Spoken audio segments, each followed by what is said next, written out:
অভিজিৎকে আটক করে কম্পাসের থেকে ফর্মুলা চাইল অখিলেশ ও মুক্তি। হ্যাঁ বন্ধুরা, এমনটাই দেখা যাবে। গল্পের শুরুতেই দেখা যাবে ঋতুজা বারবার মেঘমালাকে ফোন করলে কোনোভাবে ফোন না ধরলে তখন কম্পাস বলতে থাকে, তুমি বাবাকে ফোন করো মা, বাবাকে ফোন করে দেখো বাবা কি করছে।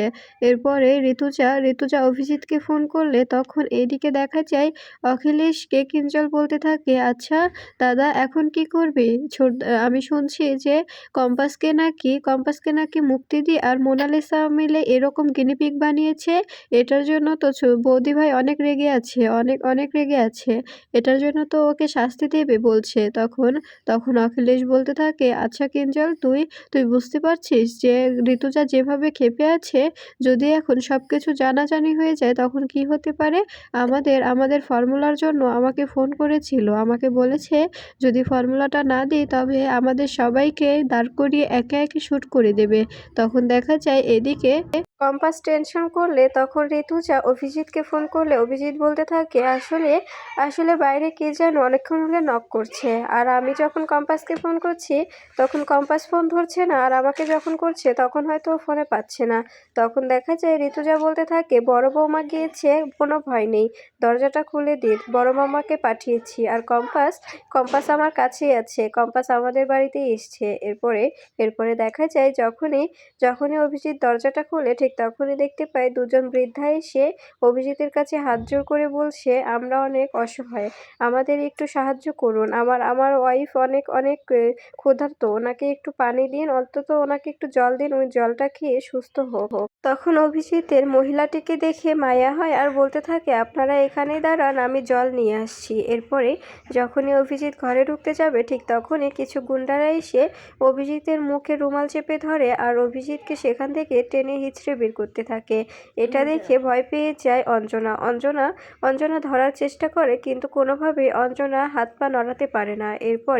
এরপরে দেখা যায় অভিজিৎ অঞ্জনাকে বাঁচানোর চেষ্টা করে আর নিজেও বাঁচার অনেক চেষ্টা করে, কিন্তু কোনোভাবেই সে বাঁচতে পারে না। তাকে ওখান থেকে টেনে হিঁচড়ে নিয়ে যাওয়া হয় আর অঞ্জনা অভিজিৎকে বাঁচাতে গিয়ে বিছানা থেকে মাটিতে পড়ে গিয়ে চিৎকার করে কাঁদতে থাকে আর বলতে থাকে, প্লিজ ওনাকে নিয়ে যেও না, ওনাকে নিয়ে যেও না।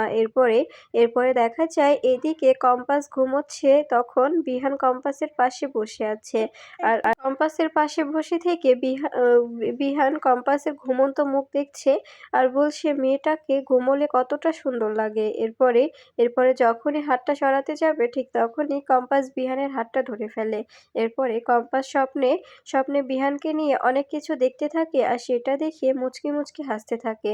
এটা দেখে অবাক হয়ে যায় বিহান বলতে থাকে, এই মেয়েটাকে নিয়ে আর পারা যায় না, মেয়েটা ঘুমের মধ্যেও কিছু একটা নিয়ে ভাবছে আর আমাদের জ্বালিয়ে মারছে। আর তখন দেখা যায় বিহান আরো বলতে থাকে, এভাবে ঘুমের মধ্যেও কি কেউ কিছু ভাবে? এই মেয়েটাই পারে এসব, এই মেয়েটাকে দিয়েই সম্ভব, দেখো কি করে হাসছে। ঠিক তখনই মেঘমালা হন্তদন্ত হয়ে এসে বলতে থাকে, বিহান কম্পাস কোথায়, মা কোথায়? তখন বিহান বলতে থাকে, কি হয়েছে? তখন তখন মেঘমালা বলতে থাকে, সর্বনাশ হয়ে গেছে, আমাকে কিছু গুন্ডারা নাকে নাকে কিছু একটা দিয়ে অজ্ঞান করে দিয়েছিল আর কম্পাসের বাবাকে নিয়ে চলে গেছে। আমি যখন বাড়িতে ঢুকি তখন দেখতে পাই যে কাকিমা মেঝেতে শুয়ে আছে আর আর কাকামশাই কোনো জায়গায় নেই। আমি অনেক খুঁজেছি কিন্তু কোনো জায়গায় কাকাবাবুকে খুঁজে পাইনি। এই কথাটা শুনে চিৎকার করে বলতে থাকে, আমার বাবা কোথায়, বাবা কোথায় দিদিভাই? তখন কম্পাসের এমন কথা শুনে অবাক হয়ে যায় বিহান। এরপরে দেখা যায় মেঘমালা সবকিছু বলতে থাকে। মেঘমালা বলতে থাকে, আমি যখন জ্ঞান ফিরি তখন হঠাৎ হঠাৎ দেখতে পাই যে আমার ফোনে অনেকগুলো ফোন এসছে, কিন্তু আমি ধরতে পারিনি। এরপরে বিহান বলতে থাকে, এটা কি করে হলো, কারা তুলে নিয়ে গেল কম্পাসের বাবাকে? এই সবকিছু আড়াল থেকে শুনছে মাহি আড়াল থেকে শুনে বলতে থাকে, আচ্ছা এটার জন্য আমি ফেঁসে যাব না তো, আমাকে ফাঁসানো হবে না তো? এরপরে কম্পাস বলতে থাকে, আমি আমার বাবার অপরাধীকে কাউকে ছাড়বো না।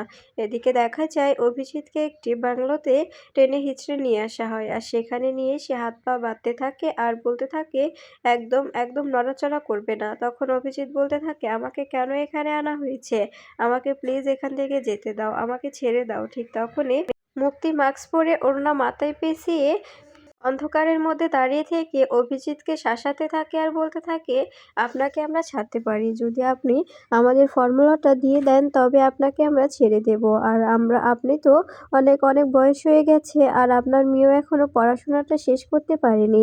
আপনারা এই ফর্মুলাটা দিয়ে কী করবেন? আমাদের দিয়ে দিন, আমরা দেশের সেবা করি।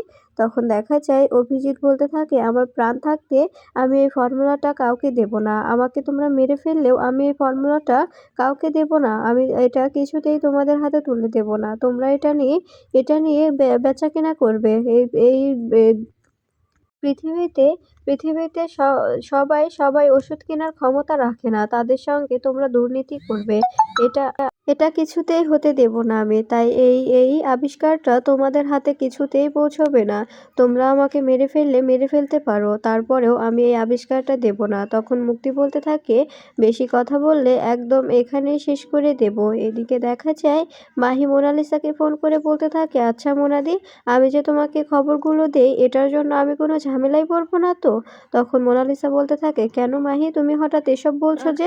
তখন মাহি বলতে থাকে, আসলে তোমাকে যে আমি খবরটা দিলাম, এখন শুনছি যে বড় বৌদিকে কেউ কিডন্যাপ করে নিয়েছিল আর কিছু অজ্ঞান করিয়ে কম্পাসের বাবাকে তুলে নিয়ে গেছে। এসব কিছু শুনে ফেলে মোনালিসার মা এসব কিছু শুনে অবাক হয়ে যায়। এরপরে মোনালিসা বলতে থাকে, আমি তো শুধু প্রতিদিন তোমার থেকে যেভাবে খবর নিই সেভাবে খবরটাই নিয়েছিলাম, এর বাইরে তো আমি কিছু জানি না। কেন কম্পাসের বাবাকে সত্যি তুলে নিয়েছে? তখন মাহি বলতে থাকে, হ্যাঁ মোনাদি, কম্পাসের বাবাকে তুলে নিয়েছে। কম্পাসের বাবাকে কে বা কারা তুলে নিয়ে গেছে এ নিয়ে বড় বৌদি বাড়িতে এসে অনেক কান্নাকাটি করছে। কম্পাস বলছে কাউকে ও ছাড়বে না। এদিকে দেখা যায় এদিকে বিহান কম্পাসকে বলতে থাকে, শোনো কম্পাস, এখন আমাদের থানায় জানানো প্রয়োজন, তোমার বাবাকে এভাবে তুলে নিয়ে যাওয়া হয়েছে, এটা অবশ্যই থানায় ডায়েরি করা লাগবে, করতে হবে। তখন কম্পাস বলতে থাকে, এখন কোনো ডায়েরি করব না আমি, এখন আমি ওদের মুখোমুখি হব। অনেক সহ্য করেছি, আর নয়। আমাদের এভাবে বারবার অশান্তিতে ফেলা, এবার আমি তাদেরকে সবাইকে শিক্ষা দেব। এরপরে বিহান বলতে থাকে, তুমি কাদের কথা বলছো? তখন কম্পাস বলতে থাকে, আমি যদি বলি আপনি বিশ্বাস করবেন? তখন বিহান বলতে থাকে, হ্যাঁ তুমি বলো। তখন কম্পাস বলতে থাকে, যদি বলি অখিলেশ চৌধুরী আর অভিজ্ঞান দত্ত?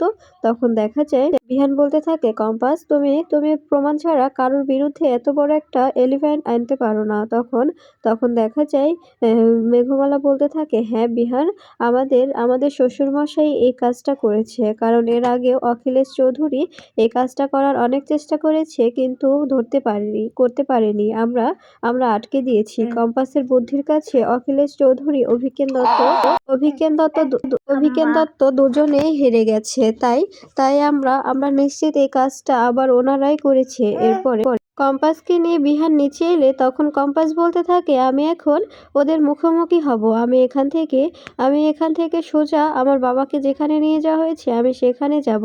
আমি কোনো পুলিশ স্টেশনে যাব না। তখন বিহান বলতে থাকে, তুমি কি বলছো এসব? তুমি কি করে জানবে যে ওরা তোমার বাবাকে কোথায় নিয়ে গেছে? এই সবকিছু শুনছিল মাহি সবকিছু শুনে মোনালিসাকে জানানোর বন্দোবস্ত করতে থাকে।